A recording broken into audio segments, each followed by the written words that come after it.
Hello everyone. इस part के start में वे लूशॉन का दिया हुआ गिफ्ट देखकर एकदम खुश हो जाती है। उसे अपने मॉम और डैड और उनके लव की यादें आना स्टार्ट हो जाती हैं और वो ये देखकर काफ़ी इमोशनल भी होती है और लूशॉन से कहती है कि मैं तुम्हें कभी भी खोना नहीं चाहती, प्लीज़ ये रिंग जो मूव कर रही है मुझे अब इससे डर लगने लगा है, इसे टाई कर दो, ये कभी मूव ना करे।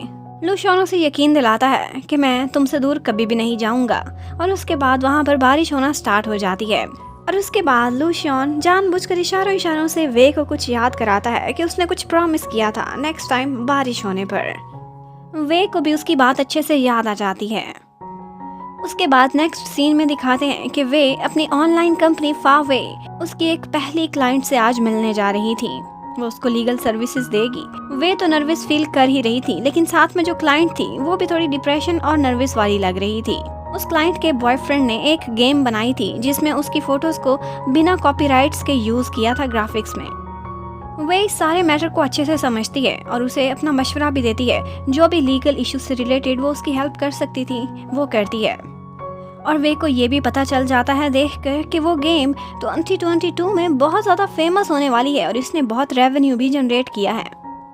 उधर लूशॉन को दिखाते हैं कि फ्लैट पर वे आज अपना बैग भूल गई थी और उसके बैग में से उसकी डायरी गिरती है और लूशॉन ऐसे ही मजाक में उसके आइडियाज बैठकर पढ़ने लग जाता है। उसे वो काफ़ी क्रिएटिव लग रहे थे, लेकिन बीच ही बीच में वो सारा कुछ देख लेता है जो भी वे ने फ्यूचर से रिलेटेड अपनी प्लानिंग की हुई थी कि किस किस तरह से उसने लूशॉन को हराना है, ली चोंग से दूर भागना है और अपने डैड की जान बचानी है। वहाँ पे देखकर उसे साफ पता चल जाता है कि वे ईयर 2022 से यहाँ पर आई हुई है। दूसरी तरफ ली चोंग को दिखाते हैं कि यूनिवर्सिटी के बाहर आज उससे मिलने के लिए कोई आया हुआ है और वो होती है मिस लैन। लास्ट टाइम जिस लॉ फर्म में ली चोंग काम कर रहा था, मिस लैन को ली चोंग की सर्विसेज काफ़ी पसंद आई थी और वो अपने एक प्रोजेक्ट पर उसे लॉयर हायर करना चाहती थी। जबकि लूशी बेचारे का बुरा हाल था, उसके पास तो खाने के पैसे भी नहीं बचे थे। ऐसे में जब वो बिल्कुल परेशान बैठी होती है तो उसे अपने डैड की तरफ से एक बैंक कार्ड मिलता है और साथ में उनका एक लेटर भी, जिसमें उन्होंने कहा था कि मैं सिर्फ तुम्हें सबक सिखाना चाहता था, हालात से लड़ना समझाना चाहता था, लेकिन ये मत सोचो कि मैं कभी भी तुम्हारा साथ छोड़ दूंगा। ये देखकर लूशी बहुत इमोशनल हो जाती है और अपने डैड को फ़ोन करके उनसे फ़ौरन सुलह कर लेती है। उसके बाद लूशी चुआन को एक जिम में लेकर जाती है जो कि उसकी फैमिली का था, लेकिन अब वो किसी को रेंट पर देना चाहते थे। लूशी वो जिम चुआन को दे देती है और कहती है कि जब भी तुम इससे प्रॉफिट कमाओगे उस टाइम पर मुझे इसमें से रेंट देना। चुआन थोड़ा रिलक्टेंट था, लेकिन लूशी कहती है कि तब हम सारे हिसाब बराबर कर लेंगे, तुम परेशान ना हो। यहाँ पर हमें ये भी पता चलता है कि लूशी ने उस वक्त सोते हुए सारी बातें सुन ली थी, वो सिर्फ नाटक कर रही थी और उसे चुआन के लव कन्फेशन का भी पता है। उसके बाद जिम में वो दोनों एक बेट लगाकर एक एक्सरसाइज करने लगते हैं, लेकिन यहाँ पर लूशी स्टार्ट लेती है और वो चुआन को किस कर लेती है और इस तरह से उन दोनों की लव लाइफ स्टार्ट हो जाती है काफी स्मूथली और वो दोनों अच्छे कपल लग रहे थे। लूशी उसके बाद वे को इन्फॉर्म करती है कि किस तरह से उसका भाई और वो गर्लफ्रेंड बॉयफ्रेंड बन चुके हैं। वे उन दोनों के लिए काफी खुश होती है। इतने में उनके जिम में ऊपर से लूशियन आ जाता है, लेकिन वो आज बहुत अपसेट नजर आ रहा था। वो चुआन के पास आता है और उससे कुछ बातें पूछता है। यही कहता है कि क्या वे ने तुम्हें भी इस बारे में कोई बातें की हैं कि वो फ्यूचर से होकर आई है। चुआन कहता है कि क्या तुम उसकी बातों पे विश्वास कर रहे हो, मुझे तो बिल्कुल भी यकीन नहीं, वो सिर्फ मुझे साइकोलॉजिकली स्ट्रॉन्ग करने के लिए ये बातें कहती थी। और उसे चुआन की बातों से ये भी कंफर्म हो जाता है, उसने चुआन से भी ये बात शेयर की हुई है कि वो फ्यूचर से होकर आई है, लेकिन मुझे कभी नहीं बताया। उसके बाद बस में वापस जाते हुए लूशॉन को वे की बहुत सारी बातें याद आती हैं जो उसने फ्यूचर के बारे में प्रिडिक्शंस की थी और वो सारी की सारी बातें बिल्कुल ठीक निकली थी। एप्स के बारे में बताना, कौन कंपटीशन जीतेगा, ये सब कुछ पहले वो इन बातों पर ध्यान नहीं देता था, लेकिन अब उसे रियलाइज होता है कि ये सब नॉर्मल नहीं हो सकता, वाकई वे फ्यूचर से होकर आई है। और उसके बाद लूशॉन को रियलाइज होता है कि वे जब भी अपने सपनों के बारे में जिक्र करती थी, अपनी विशेस के बारे में बताती थी, कहीं पर भी लूशॉन का नाम ही नहीं होता था। वो हमेशा अपने कैरियर के बारे में ही बात करती थी कि वो फ्यूचर में कितना सक्सेसफुल होना चाहती है। जबकि वे को दिखाते हैं वो अपने कंप्यूटर पर बैठी लूशॉन की बर्थडे के लिए कुछ स्पेशल डिजाइन कर रही थी, एक वीडियो बना रही थी। वो उस वीडियो को एक्सपोर्ट पर लगाती है। इतने में दरवाज़ा खुलती है तो बाहर लूशॉन होता है। वो आते ही उसको उसकी डायरी वापस करता है और कहता है कि मैंने सब पढ़ लिया है और उसे अपनी डायरी भी दिखाता है। कहता है मैंने भी लाइफ के कुछ प्लान्स बनाए हैं, लेकिन हर प्लान में सिर्फ और सिर्फ तुम हो, लेकिन तुम्हारे प्लान्स में मैंने कहीं अपना नाम नहीं देखा। और वो ये भी कहता है कि तुम्हारा गोल क्या है, सिर्फ अपनी डिप्रेसिंग लाइफ को बदलना, सक्सेसफुल बनना। मैं नंबर 1 था, तुम मुझे हटाकर बस आगे ही तो निकलना चाहती थी। तुमने मुझे एज अ टूल यूज़ किया। अगर मैं लूशियन ना होता, मेरी जगह कोई और इंसान होता, तो तुम उसे भी ऐसे ही यूज़ करती।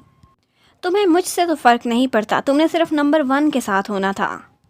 और अगर मैं तुमसे अपना लव कन्फेस ना करता, तो फिर तुम दोबारा से ली चोंग से प्यार करती। असल में तो तुमने उससे प्यार किया था ना, मेरी तरफ तुमने तो हाथ नहीं बढ़ाया कभी। अगर मैं सक्सेसफुल या नंबर 1 ना होता, तो तुम मुझे कभी भी चूज़ ना करती। तो वे कहती है कि इसमें क्या ख़राबी है, अगर मैं भी एक डम्ब इंसान होती, तो तुम क्या मुझे चूज़ करते, अपनी गर्लफ्रेंड बनाते? कभी भी नहीं। लेकिन लूशियन कहता है कि मुझे कोई फ़र्क नहीं पड़ता, तुम डम्ब हो या इंटेलिजेंट, मैंने सिर्फ तुमसे प्यार किया है। चुआन को पता है, ली चोंग को पता है, सबको पता है कि तुम फ्यूचर से आई हो। अगर नहीं पता तो सिर्फ मुझे नहीं बताया तुमने। और वो गुस्से में अपनी विश बॉटल वहीं पर फेंक कर चला जाता है, जो उन सारों ने इकट्ठे लिखी थी। और उसके जाते ही वे की वो वीडियो रेडी हो जाती है और प्रोजेक्टर पर चलना स्टार्ट हो जाती है। वे ये सब देखकर बहुत सैड होती है।